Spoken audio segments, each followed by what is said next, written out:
Thank you very much. Hi, guys. My name is Damilare from Shock, Nigeria. Hi, Susu. Hi. Hi, Dami. Hi, Damilare. How are you? Thank you so much for your time. I'm very short on time, so apologies if I'm rambling because these guys are giving me 5 minutes. So my very first question to Mrs. Damasus is, what does your voice remind you of whenever you're voicing your character in the series Iyanu? Go for it. My voice in Iyanu, which represented Mama Shawa, reminds me of my mom and my older sisters. We're five girls, and I'm the last of the girls.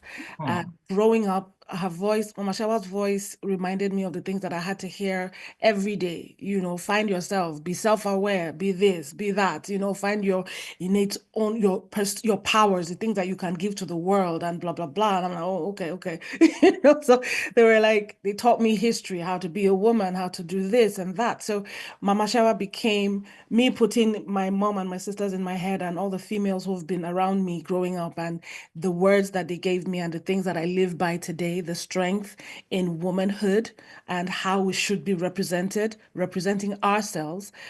All those voices were Mama Shawa to me in my head. So it was fun. Yeah. amazing, amazing. Thank you so much. So, Susu, I watched Malaika in Comic-Con. It was a huge, everybody was like, wow, like this is so amazing. And it's so good to see you coming back to the Iyanu series family, of course, which is also done by the same production. Now, so tell me, when was the first time you heard about this character and what was your approach to voicing your character? Go for it.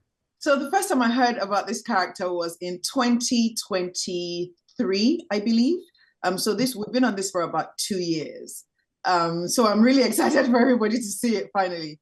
And when I was channeling my character, like I said before, and like Stella has said, I was thinking about my mother. An African woman has an African mother. They have Right. ways of being strict, but showing you love, but teaching you as well. So in equal parts.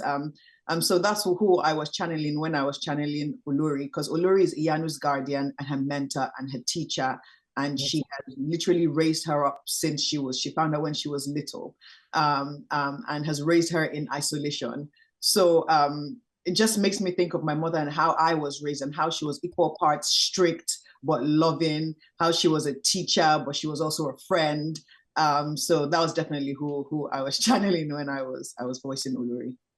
Amazing. Thank you so much, Sisi. So I want to come back to Mrs. Damasus and generally ask about, superhero and the themes that, were reflected in the show. For you, who are someone that has been telling stories for a very, very long time, what's so different about this format of the story and in terms of, how it is globally placed within getting distribution all across different continents of the world? Go ahead. What's different for me is the fact that this is our story.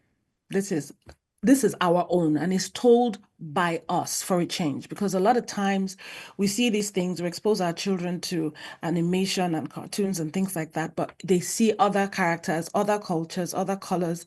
But this is our story. It is authentic to us. And the world needs to see who we are as we portray to them authentically, sounding like us, looking like us, feeling like us, and the nuances here and there.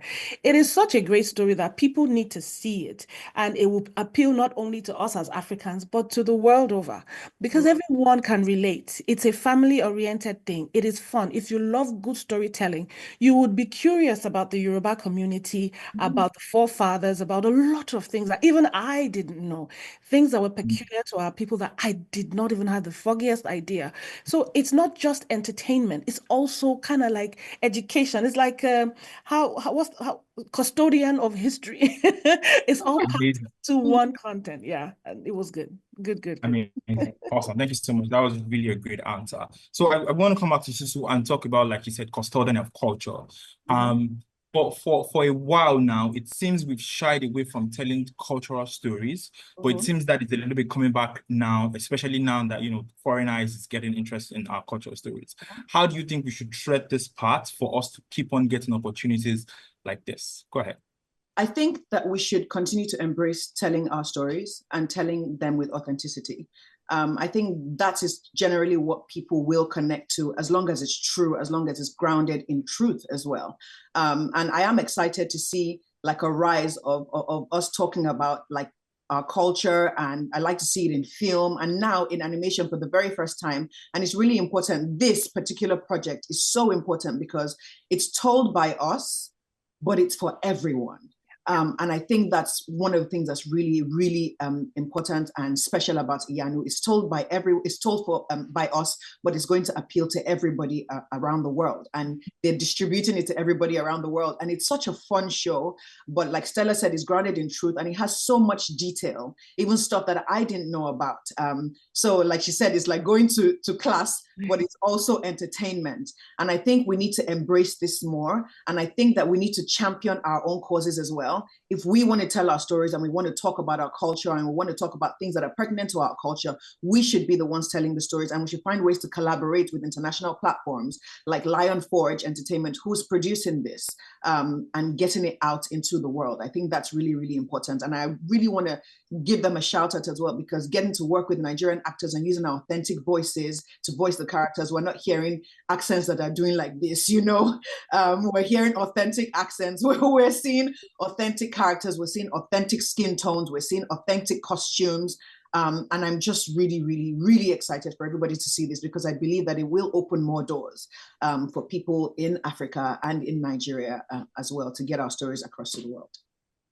Awesome. Thank you so much. My time is up. I'll see you guys. All right. Bye. Thank you.